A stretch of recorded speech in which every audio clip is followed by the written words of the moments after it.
Assalamualaikum warahmatullahi wabarakatuh. Kembali lagi di channel saya Sukron TV. Oke, pada video kali ini kita akan reaction. Ini masih perpolitikan ya. Nah, ini pernyataan Dr. Tifa yang terbaru ini bikin perut kayak dikocak ya. Lucu sekali pernyataannya. Dr. Tifa ini terkenal dengan orang yang paling benci dengan Pak Jokowi.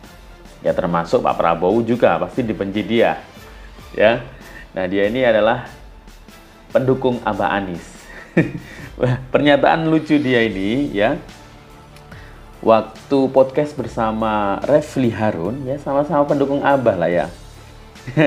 Pernyataan dia ini, dia menyebut bahwasanya Anis ini adalah orang yang disiapkan oleh Allah menjadi tokoh internasional katanya. Ini dari mana nih Allah menyiapkan Anis? Kayak yang punya surga aja dia ini ya. Oke, langsung saja kita simak video-videonya. Anis itu dipersiapkan Allah untuk menjadi tokoh internasional. Iya, tiba-tiba dibalik lagi ke lokal. Oh iya, kok jadi gubernur? Ngapain? Dia seperti tidak mau melompat.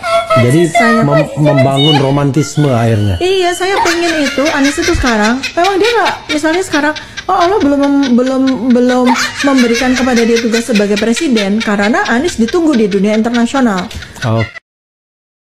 Anis terlalu kecil buat jadi utusan negara untuk mengurus itu, enggak.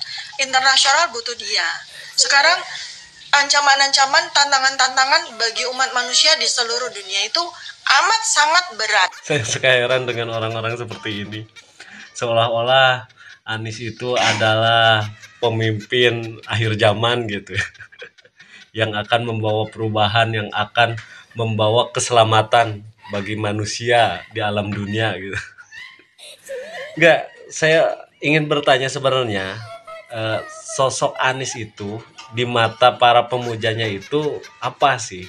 Apakah dia calon gubernur, calon presiden, atau memang menganggap beliau itu adalah imam akhir zaman gitu?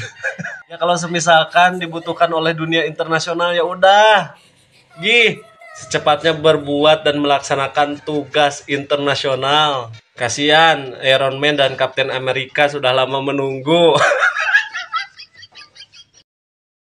Polisi kita korup, ini lagi berdemo atau lagi ngamen? Ngamen pun dibilang nggak begini juga, karena orangnya itu dikit banget. Ya, mau demo pengamen aja pun kalau misalnya ada yang nyanyi pasti lebih rame dari itu. Ini orangnya cuman seutil kayak gitu, mau demo. Aduh, visi misinya juga nggak jelas. Ya mau apa lagi sih kalian itu, ha? Mau jadi pahlawan kesiangan. Ya, mau jadi pahlawan kesiangan kalian. Ya, ngerti juga tentang apa yang dibahas juga nggak ngerti. Ya. Semakin hari semakin tak adu yang pengikutnya itu. Karena yang lain sudah mulai sadar. Ya, tidak ada gunanya juga untuk berdemo-demo buang-buang waktu. Karena visi misinya itu kemana arahnya juga tidak jelas. Yang didukung juga udah tahu arahnya kemana kan. Mendingan kalian bawa toa kalian itu ya ke kantor KPK. Teriak-teriak kalian di sana ya. Suarakan tentang pemberantasan korupsi di negeri ini ya, daripada seperti itu di jalan memalukan, oke? Itu menunjukkan betapa bodohnya Anda. Teman-teman media mempertanyakan kepada Jokowi kenapa pada saat Rakernas kelima PDI Perjuangan Jokowi tidak diundang. Jawaban Jokowi, tanyakan kepada yang mengundang. Itu menunjukkan betapa bodohnya Anda. Pak, seharusnya Anda bukan menjawab tanyakan kepada yang mengundang. Yang benar itu Pak, tanyakan kepada diri Anda sendiri. Astagfirullah, malu dong ya Pak ya. Justru kalau menurut saya selaku warga negara Republik Indonesia, Bapak Jokowi itu udah pas dia itu tidak datang ke rapat kerja nasional. Dan walaupun dia diundang, Bapak Jokowi itu harusnya jangan hadir lah. Untuk apa? Karena walaupun rapat kerja nasional PDI Perjuangan, dan dulu Pak Jokowi diusung oleh PDI Perjuangan, tapi hanya berapa persen aja didukungnya. Tetap masyarakat Republik Indonesia yang mendukung Bapak Joko Widodo itu selaku Presiden Republik Indonesia. Untuk apa Pak Jokowi datang ke Rakernas PDI Perjuangan kalau hanya untuk dibully, kalau hanya untuk dikucilkan di sana. Jadi udah Pak, bagus Pak nggak datang. Terima kasih Pak, bagus nggak datang, hebat. Oke guys, kita sama-sama simak pernyataan dari Pak Anies ya. Dicalonkan menjadi gubernur. Saat ini saya sedang mempertimbangkan apakah kembali atau tidak. Tapi menurut saya gini Pak, mending kembali deh ke Yaman. Ya. Kalaupun Bapak kembali ke Yaman, nggak bakalan kok rakyat Indonesia akan merasa kehilangan. Ya. Karena kalaupun Bapak ini bertahan di Indonesia terus mau jadi calon gubernur, itu makan biaya banyak Pak. Kecuali Bapak punya modal, itu pun saya rasa Bapak nggak bakalan menang untuk jadi gubernur di DKI ya. Karena apa? Rakyat Indonesia udah terlanjur sakit hati waktu pencapresan kemarin ya. Bapak itu terlalu jahat sama Pak Prabowo. Jadi menyakiti Pak Prabowo itu sama dengan menyakiti hati rakyat. Jadi mending kembali ke Yaman ya Pak. Sangat luar biasa Pak Jokowi, itu menunjukkan betapa bodohnya Anda. Jokowi bodoh. Aduh. Itulah ya, betapa bodohnya kau ya ngomongin presiden yang sudah 2 kali jadi presiden ya, yang lebih besar dari Mega, yang lebih besar lagi dari PDIP, bisa menumbangkan itu. Kau aja hidup masih teriak-teriak di jalan ya, masih merempat hidup kau di PDIP itu, masih numpang sini, numpang situ, melengket ke sana, melengket ke sini. Ngomongin Jokowi, ya iyalah ibaratnya Jokowi nggak diundang, ya tanyalah sama yang ngundang. Nggak mungkin lah Jokowi bilang, ya kenapa nggak diundang Pak Jokowi? Ya karena saya berhasil menumbangkan Ibu Mega dan partai besarnya itu. Ya secara kualitas saya lebih hebat lah daripada partai dan Ibu Mega. Nggak mungkin lah dia ngomong kayak gitu, ya kan? Nanti dibilangnya sombong. Jadi sekarang ini belajar aja lah jadi oposisi. Ya memang bagus, teriak-teriak aja di luar istana ya. Gak usah lagi jadi masuk ke dalam pemerintahan. Ya. Ini pesan gue ya, yang Harun Masiku itu, kalau ketangkep duitnya bayar utang negara. Jadi Bu Mega tuh nggak usah lah teriak-teriak, ibaratnya mikir, ini hutang negara gimana bayarnya ya? Lah, udah mau habis baru cerita. 10 tahun di pemerintahan nggak ada ceritanya. Aduh, jadi udahlah, kalian itu tebal muka semua. Ya, teriak gini, Jokowi adalah pengkhianat negara. Bukan pengkhianat negara. Pengkhianat PDIP. Nah, itu pengkhianat PDIP. Ya, kalau itu ya. Tapi kalau pengkhianat negara, emang ada pulau yang terjual? Hah? Ada aset pemerintahan yang terjual? Nggak ada kan? Nah, yang ada yang urusan luar diambil sama Jokowi. Ya. Bilangin sama Ibu Mega, Bu, Ibu jadi presiden bukan dipilih ya, tapi naik sendiri dengan cara menjatuhkan Gus Dur ya. Bilang sama dia, kalau Ibu Mega bilang saya yang dirikan MK kok gini, ya itu senjata makan tuan. Kemarin kan Ibu Mega mencalonkan presiden, maunya kan ijazah SMA kan. Nah sekarang gantian, jadi nggak usah komplain ya. Jadi untuk kau nggak usah teriak-teriak ngomong Jokowi bodoh. Dia di mata dunia udah terkenal. Kau di mata Pak Camat lah terkenal gak? Anies kebingungan Karena sampai sekarang belum ada partai yang mau mengusung dia di Pilgub DKI.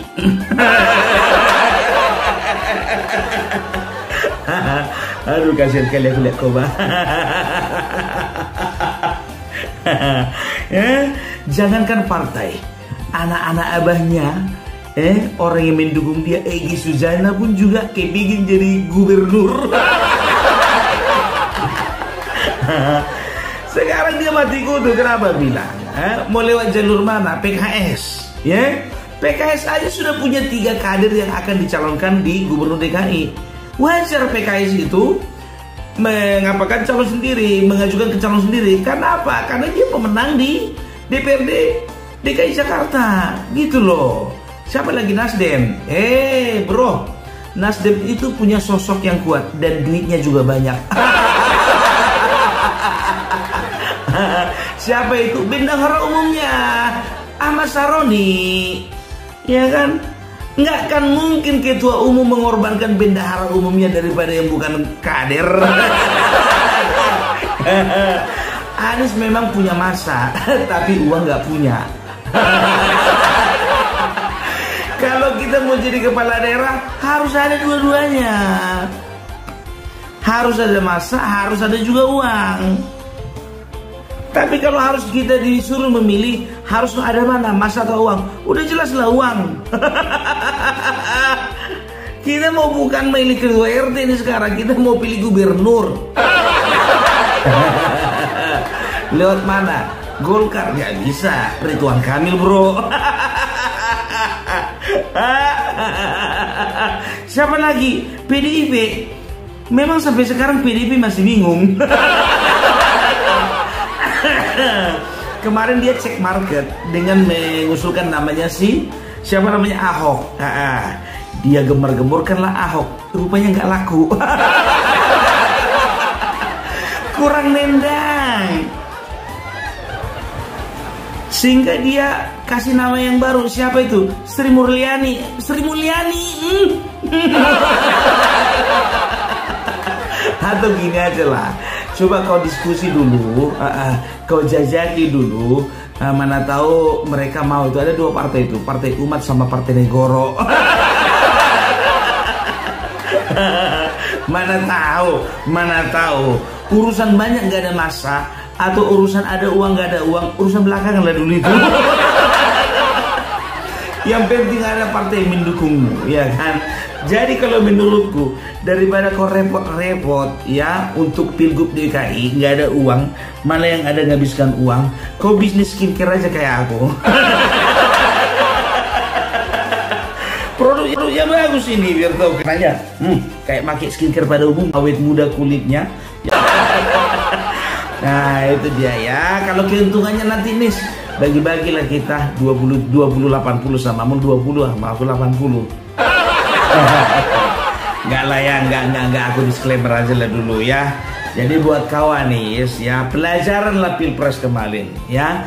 Tidak selalu orang itu mendukung kita. Ada kalanya orang yang mendukung kita itu mencucuk kita dari belakang. Kayak Egy Sujana. Atau gini aja, saranku coba dulu gandingan 2 kalian sama Egy Sujana.